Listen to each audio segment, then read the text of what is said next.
Bienvenue and welcome to the first edition of the Sarris Wheel, your go-to source concerning movies and the directors that make them.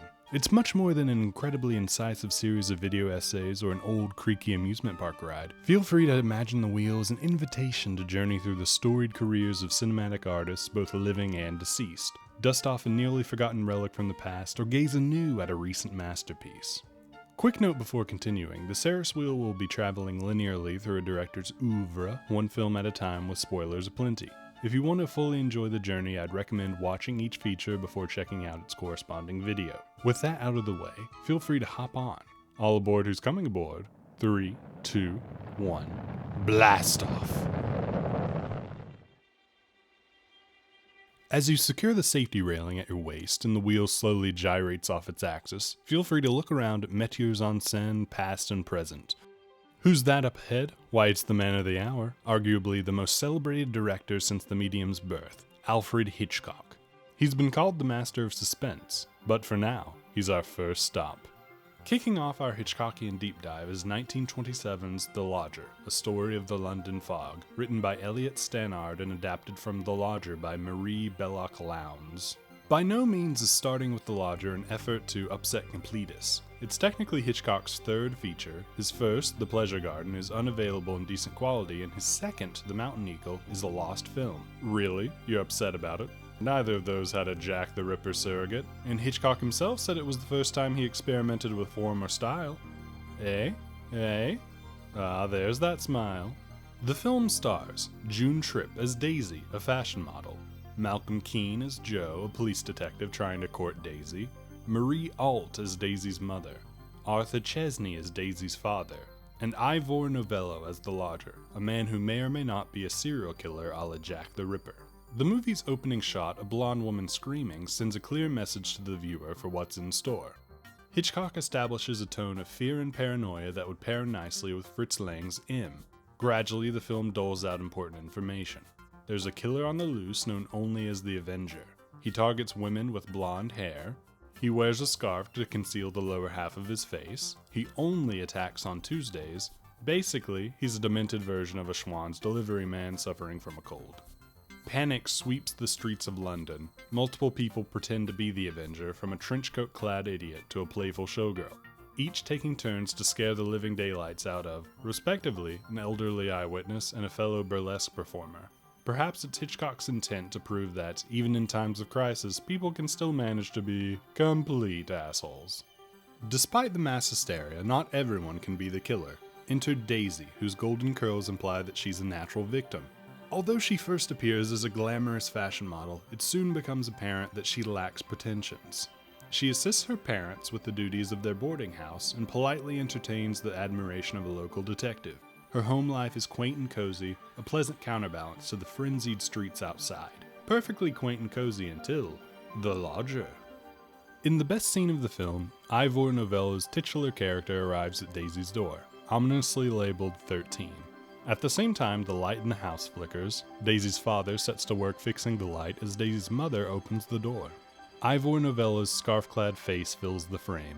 Almost supernaturally, Daisy's father tumbles from a chair and a cuckoo clock screams. Altogether, it's a superb bit of staging and an incredible introduction. Novello, a matinee idol of the time and talented composer, dominates the screen. Seriously, look this guy up. His life was fascinating, and his career as a songwriter, composer, and one of the biggest British film stars of the late 1920s will make you feel like you haven't accomplished anything in life.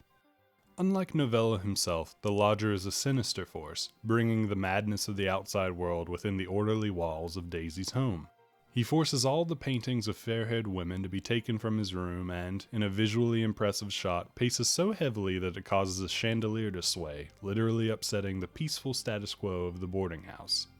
Hitchcock accomplished the shot by shooting the Lodger's pacing through a plate glass floor. The director says, "Naturally, many of these visual devices would be absolutely superfluous today because we would use sound effects instead. The sound of the steps and so on."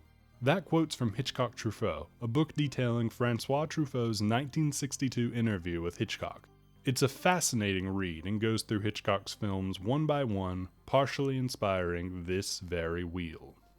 The most compelling imagery in The Lodger, though, is the struggle of the triangle versus the circle. The Lodger finds himself associated with the triangle. The Avengers calling card is the three-sided shape, and the Lodger ends up falling in love with Daisy, thereby creating a love triangle. The aforementioned swaying chandelier has three branches, and the Lodger's climactic grip on an iron railing is three-pronged. Bonus points go to the climax for prompting crucifixion imagery, which is, you guessed it, a three-pronged method of execution. But it's key to the Lodger's innocence that he doesn't want to be associated with a triangle.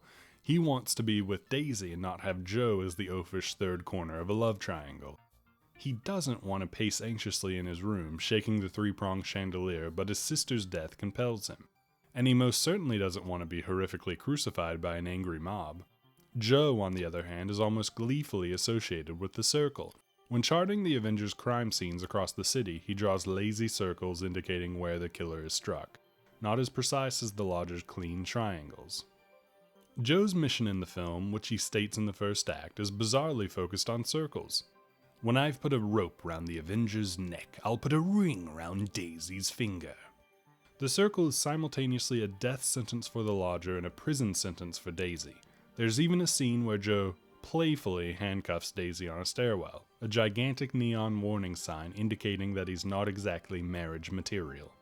The triangle and the circle duel it out throughout the film, and neither proves triumphant. The Lodger tells Daisy the truth, he's not a maniacal serial killer, and it's a little weird that she would even think that.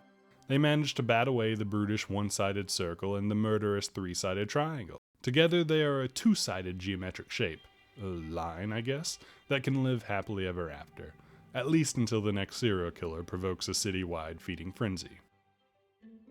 Now get your last looks in at the Lodger's frighteningly pale, slightly effeminate, always intriguing visage, because we're flying fast to Hitch's next cinematic endeavor. Prepare your rugby gear and boarding school caps, because Downhill is coming up next. And if you'd like more videos about directors both living and deceased, hit that subscribe button to stay up to date on this channel. And, as always, the Sarris wheel spins on.